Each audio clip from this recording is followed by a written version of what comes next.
اس کے ساتھ یہ بھی آپ یاد رکھیں، اس بخشش اور مغفرت والی رات کچھ بد نصیب بدبخت ایسے ہیں ان کی اس بخشش والی رات بھی بخشش اور مغفرت نہیں ہوتی۔ ان میں سے پہلا فرمایا شرک کرنے والا، جو اللہ کی ذات میں کسی کو شریک ٹھہرائے، اللہ کی صفات میں کسی کو شریک ٹھہرائے، صفات کے تقاضوں میں کسی کو شریک ٹھہرائے۔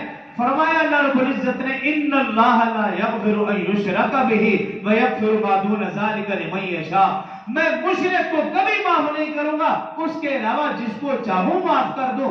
انہ من یشرک باللہ فقد حرم اللہ علیہ الجنہ، جو شرک کرے گا اللہ فرما رہا ہے میں نے اس پر جنت حرام کر دی ہے۔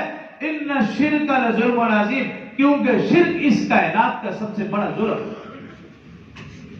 اور دوسرے نمبر پر فرمایا والدین کا نافرمان، وَقَضَىٰ رَبُّكَ أَلَّا تَعْبُدُوا إِلَّا إِيَّاهُ وَبِالْوَالِدَيْنِ إِحْسَانًا، اللہ رب العزت نے اپنے حق کے بعد والدین کے حق کو ذکر فرمایا۔ اما یبلغن عندک الکبر احدہما او کلاہما فلا تقل لہما اف، فرمایا جب وہ دونوں یا دونوں میں سے کوئی ایک بڑھاپے کو پہنچ جائے انہیں اف بھی نہ کہنا۔ حدیث مبارکہ میں ہے کہ والدین کا نافرمان جنت تو جنت کی خوشبو سے بھی محروم رہے گا۔ آج ہم اپنے ماحول معاشرے میں دیکھتے ہیں جب اولاد جوانی کو پروان چڑھتی ہے پھر وہ اپنے والدین سے کہہ رہی ہوتی ہے کہ ابا جان آپ کم پڑھے لکھے ہو، مجھے آپ نے پڑھایا ہے پیسہ خرچ کے، میں بہتر جانتا ہوں میرے لیے کیا میرے لیے بہتر ہے، میرے گھر والوں کے لیے کیا بہتر ہے، اور ہمارے کنبہ قبیلہ برادری کے لیے کیا بہتر ہے۔ وہ نوجوان نسل بتا رہی ہوتی ہے ماں باپ کو کہ میں اپنے بارے میں خود فیصلہ کرنا صحیح سمجھتا ہوں۔ تو بتائیں کہ ان والدین کے اوپر کیا گزرے گی جنہوں نے اپنی ساری جوانی اس بچے کی تعلیم و تربیت پر لگا دی، کبھی زندگی میں اچھا نہیں کھایا، اچھا نہیں پہنا، لیکن اپنی اولاد کے لیے سب کچھ کیا، ان کو شاہانہ زندگی دی۔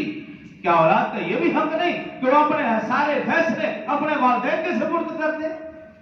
تو جو والدین کا نافرمان ہے اس بخشش والی رات میں اس کی معافی نہیں۔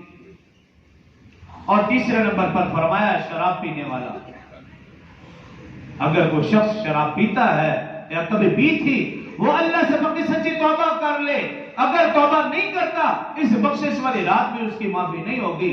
جو چوتھے نمبر پر فرمایا زانی، بدکار، وہ جسمانی طور پر ہو یا اعضاء کے طور پر ہو، اگر کوئی شخص آنکھوں کے ساتھ کسی غیر عورت کو دیکھتا ہے یہ آنکھوں کا زنا، اگر کوئی بات کرتا ہے یہ زبان کا زنا ہے، اگر کوئی شخص اس قسم کے زنا میں بھی ملوث ہے اس کو پکی سچی توبہ کرنی چاہیے، اگر توبہ نہیں کرتا اس بخشش والی رات میں اس کی معافی نہیں۔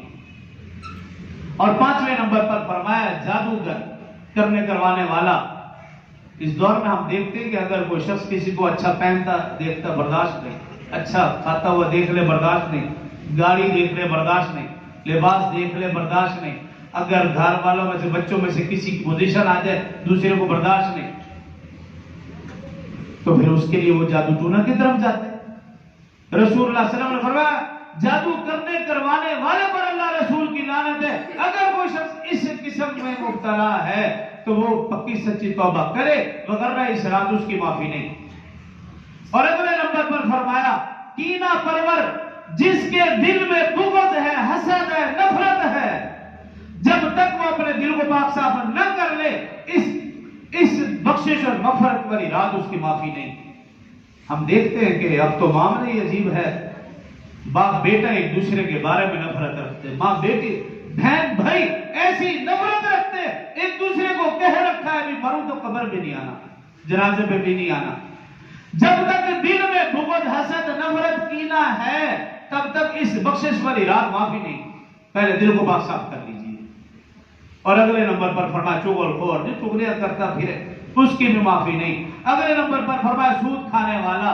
دیکھ لیجیے آج ماحول معاشرے میں کافی سارے لوگوں نے بینکوں میں پیسہ رکھا اور اس کے اوپر پیسہ آتا ہے اور وہ کھاتے ہیں، اور اس کو بعض لوگوں نے کاروبار کر رکھا ہے، کسی کو پیسے دیے زیادہ لے لیے، اس طرح کے کام۔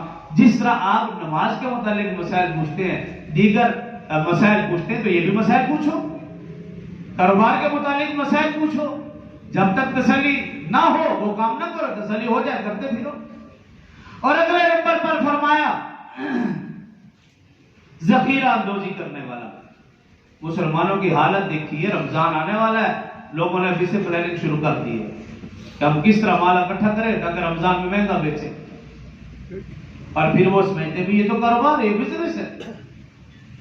اگر کوئی اس طرح کے کام میں ملوث ہے، وہ یقین کر لے جب تک وہ اپنے اس عمل سے پکی سچی توبہ نہیں کرتا، اس بخشش والی رات اس کی معافی نہیں ہوگی، جو مرضی کرتا بھی ہے۔